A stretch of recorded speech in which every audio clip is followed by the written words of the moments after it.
తల్లి నిన్ను కానక మది తెల్లడిల్లి పోరా ఓ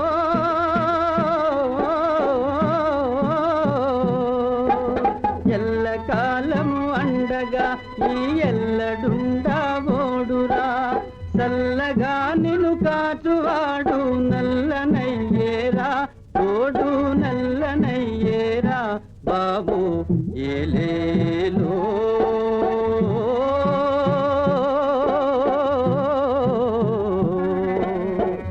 ఏలేలో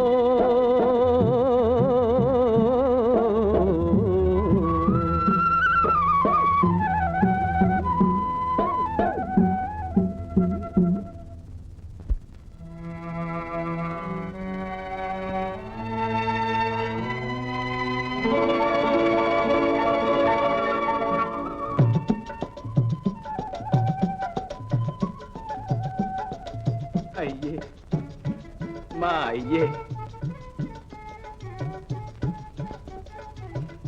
నీ సొగసు చూసేందుకు రెండు కళ్ళు సాలవు గందరా అచ్చంగా నల్లోడికి మళ్ళీ ఉంటుంది గందరా అయ్యా నోకలు కాస్తావా మేకలు కాస్తావా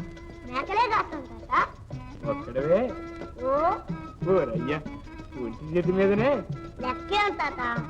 నువ్వు అంతటి వాడివే నా అయ్యో గందరా నాకింక ఏ దిగులు లేదు ఏ ఇషారం లేదు నీ బతుకు నువ్వు బతకగల మన్నలు తొలుపుకోవడం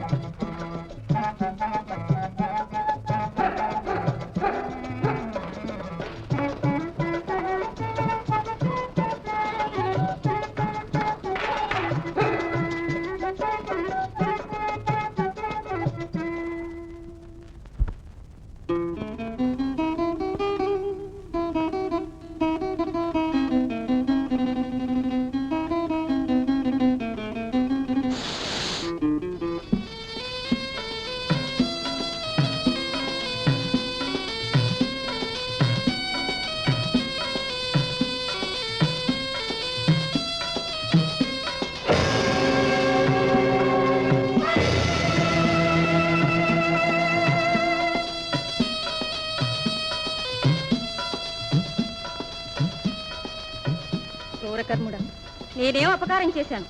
ఆ కారణంగా అబలను హింసించావు. అకారణం కాదు, సకారణమే. అబలవు అబలవుగానే ఉండక ఆ రూపేమి? అది నా రూపే. నేను నాగకన్యను. కన్యవని కలగన్నానా? కసుమన్నావు, కాటేయకుండా వేటేశాను.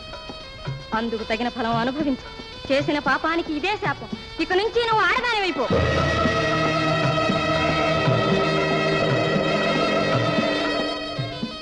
అమ్మా అమ్మా, ఏమిటి అన్యాయం? నీ ఎరగ చేసిన దోషానికి ఈ దండన తప్పదు. అమ్మ, కంటపడ్డ నాగాని కనికరించి విడిచే నరుడెవరుంటాడు? ఆ రూపన కనబడటం నీతి దోషం. అందుకు నాకు ఆ శిక్ష. అమ్మ, పరువుగా బ్రతికే వీరకుమారుడికి అనవసరపు ఆడతను అంటగట్టకమ్మా. అనుగ్రహించి శాపం మరణించవమ్మా. నాకు ఆ సామర్థ్యం లేదు. కాని అర్జునుడికి అలనాటి ఊర్వశి శాపం వలె నీకు ఇది ఉపకరిస్తుంది.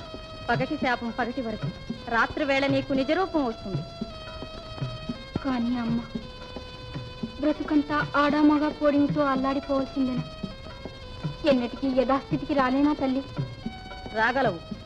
ఎప్పుడు? అమృత జలం శిరస్సున చిలికినప్పుడు శాప విమోచనం కలుగుతుంది.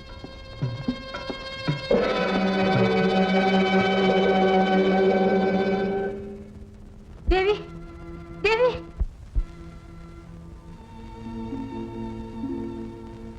పరమేశ్వర, నాకు ఈ అంగశోభ ఏమిటి ప్రభు?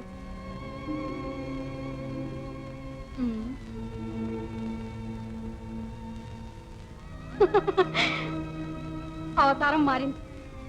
అదృష్టం కూడా మారుతుందేమో, చూడాలి.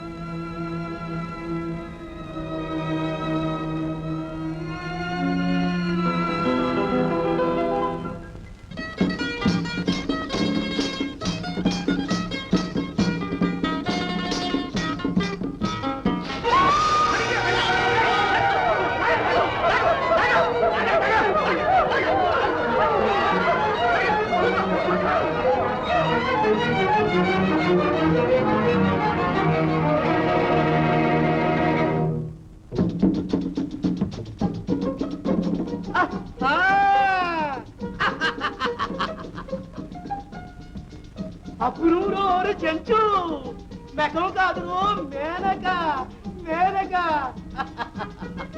ఏమి చిలక సిక్కంలో సిక్క మత్తు వేసిందా ఏ గడ్డ మీద పడుచు కోరి కోరి కోనక పైన గడిచివేళ కట్టుకో మనసైన వాడిని కాలదన్ని రాలేదు కదా పలకవే శిలక పలుకు నాకు తోడు నీడ లేదు నాయకుడా. అబ్బరి లేకపోవడం ఏమిటి?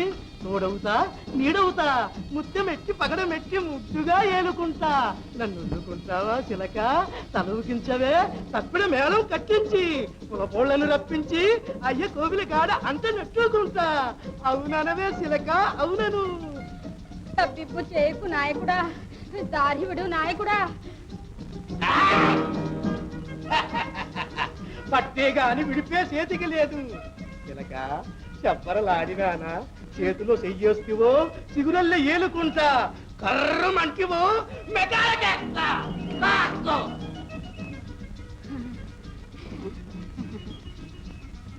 నాకు మాత్రం మనసు లేదు. నీ వంటి సూపరి నాకెక్కడ దొరుకుతుడు నాయకుడు. మా సీములో పగటి మన ఉత్సాల సూర్యుడు కుంగంగానే అవుతుందిలే పెళ్ళి.